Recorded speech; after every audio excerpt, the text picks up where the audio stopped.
الحمدللہ، اللہ تعالیٰ کا لاکھ لاکھ شکر ہے کہ مالک الملک نے اپنی یاد کی توفیق اور موقع عطا فرمایا۔ لاکھوں اور کروڑوں درود حضرت محمد مصطفیٰ صلی اللہ علیہ وآلہ وسلم پر، جن کے طفیل مالک الملک نے یہ مہربانی عطا فرمائی۔ سامعین کرام، اللہ تعالیٰ نے قرآن پاک میں ارشاد فرمایا، اعوذ باللہ من الشیطان الرجیم، بسم اللہ الرحمن الرحیم۔ بے شک ہم نے بھیجا نوح کو ان کی قوم کی طرف، تو انہوں نے کہا، اے میری قوم، عبادت کرو اللہ تعالیٰ کی، نہیں ہے تمہارا کوئی معبود اللہ تعالیٰ کے سوا، بے شک میں ڈرتا ہوں کہ تم پر بڑے دن کا عذاب نہ آ جائے۔ ان کی قوم کے سرداروں نے کہا کہ ہم دیکھتے ہیں تم کو کھلی گمراہی میں۔ آپ نے کہا کہ اے میری قوم، انہیں ہے مجھ میں ذرا گمراہی، بلکہ میں تو رسول ہوں سارے جہانوں کے پروردگار کی طرف سے، پہنچاتا ہوں تمہیں اپنے رب کی طرف سے پیغامات اور نصیحت کرتا ہوں تمہیں، اور میں جانتا ہوں اللہ تعالیٰ کی طرف سے جو تم نہیں جانتے۔ کیا تعجب کرتے ہو اس پر کہ آئی تمہارے پاس نصیحت تمہارے رب کی طرف ایک آدمی کے ذریعے جو تم میں سے ہے، تاکہ وہ تم کو ڈرائے اور تاکہ تم پرہیزگار بن جاؤ اور تاکہ تم پر رحم کیا جائے۔ پھر بھی انہوں نے جھٹلایا نوح کو، تو ہم نے نجات دی ان کو اور جو ان کے ساتھ کشتی پر سوار تھے، اور ہم نے غرق کر دیا ان کو جنہوں نے جھٹلایا ہماری آیات کو، بے شک وہ لوگ اندھے تھے۔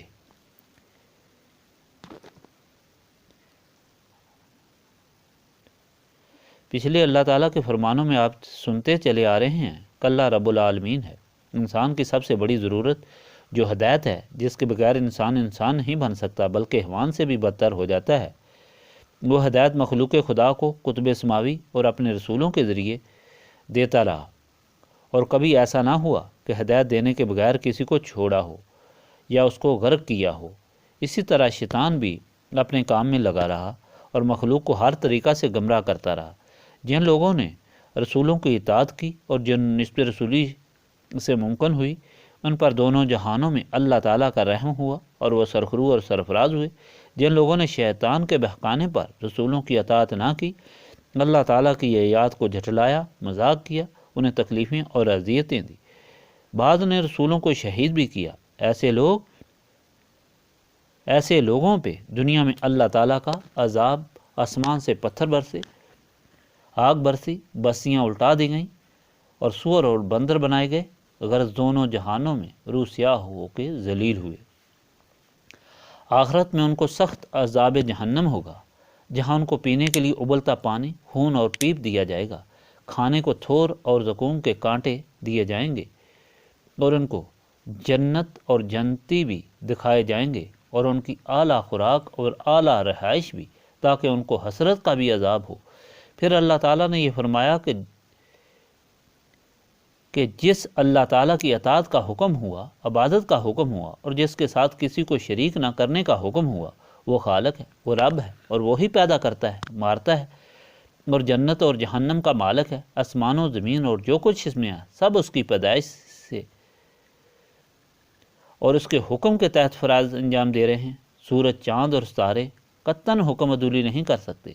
اس کی تخلیق اور بادشاہت میں کوئی شامل نہیں، اس لیے اس کی عبادت میں کوئی شریک نہیں بن سکتا۔ وہی وحدہ لا شریک اور معبود حقیقی ہے۔ باقی معبودان باطلہ انسان کو گمراہ کرنے کے لیے شیطان کی طرف سے بنائے گئے ہیں۔ اس کے بعد اب اللہ تعالیٰ رسولوں کے متعلق ارشاد فرماتا ہے کہ وہ کون تھے اور انہوں نے کس طرح تبلیغ کی، اللہ تعالیٰ کی طرف بلایا، اللہ تعالیٰ کے احکام پڑھائے، سنائے، سمجھائے اور نسبت قائم کرنے والوں کے باطن صاف کیے۔ اس طرح انہیں اللہ تعالیٰ کی بندگی میں داخل کیا اور جنت کے وارث بنائے گئے۔ اس سلسلہ میں سب سے پہلے حضرت نوح کی تاریخ بیان فرمائی گئی، جو اگلے فرمان میں آپ کو سنائی ہے۔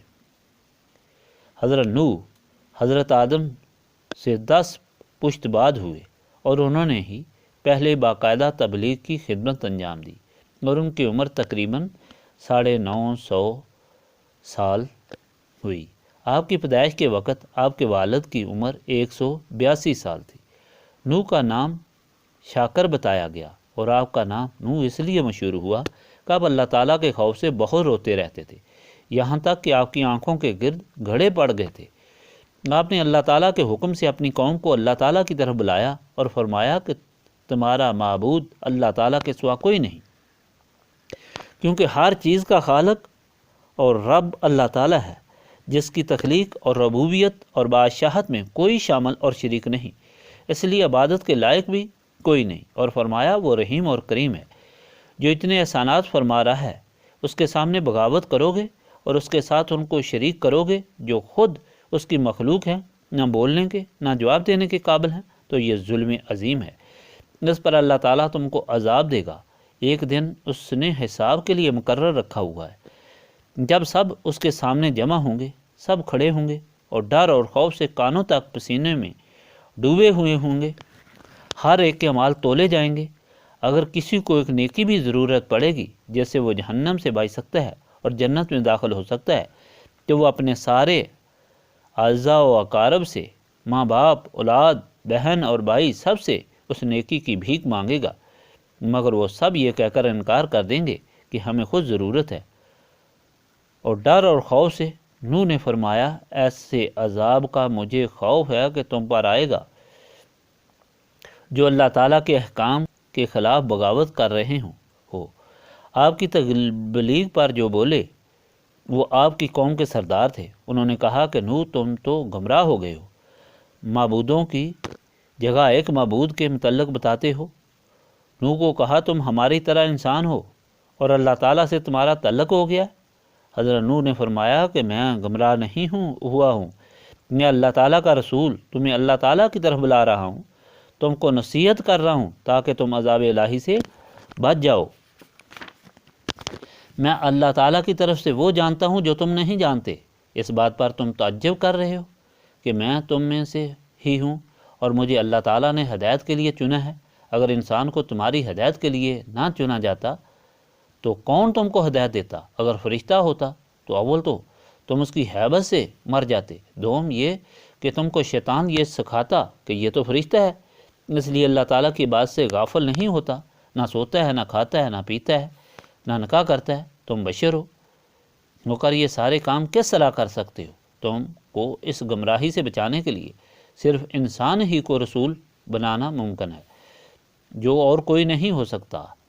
چانچہ 600 سال تک آپ تبلیغ کرتے رہے، آپ کو بے حد اور بے حساب اذیتیں دی گئیں، گلے میں رسی ڈال کر گھسیٹا گیا اور مارا گیا، لیکن اللہ تعالیٰ کے حکم سے اپنی تبلیغ کو جاری رکھے رہے۔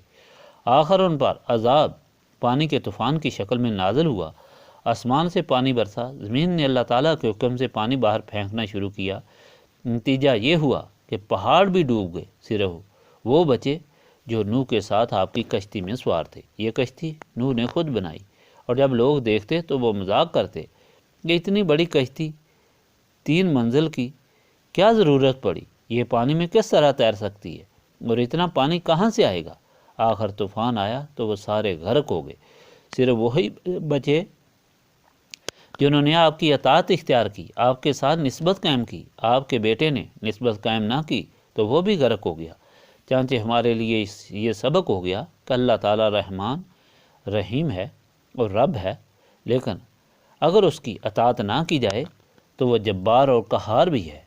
اس کی اطاعت اس کے رسول کی اطاعت سے حاصل ہوتی ہے، اور یہ اطاعت کامل صرف نسبت رسولی صلی اللہ علیہ وآلہ وسلم سے حاصل ہوتی ہے، جس سے انسان دونوں جہانوں کی رسوائی، ذلت اور عذاب سے بچ سکتا ہے۔ یہی وجہ ہے کہ یہاں نسبت رسولی صلی اللہ علیہ وآلہ وسلم حاصل کرنے کی تلقین کی جاتی ہے اور سینے یاد الہی سے صاف کرائے جاتے ہیں۔ اللہم صلی علی سیدنا محمد وعلی آلہ وصحابہ صلاۃ تکون لنا مان من کل خوف، لا الہ الا انت سبحانک انی کنت من الظالمین، استغفر اللہ العظیم الذی لا الہ الا هو الحی القیوم واتوب الیہ، استغفر اللہ العظیم الذی لا الہ الا هو الحی القیوم واتوب الیہ، استغفر اللہ العظیم الذی لا الہ الا هو الحی القیوم واتوب الیہ۔ ربنا تقبل منا انک انت السمیع العلیم وتب علینا انک انت التواب الرحیم۔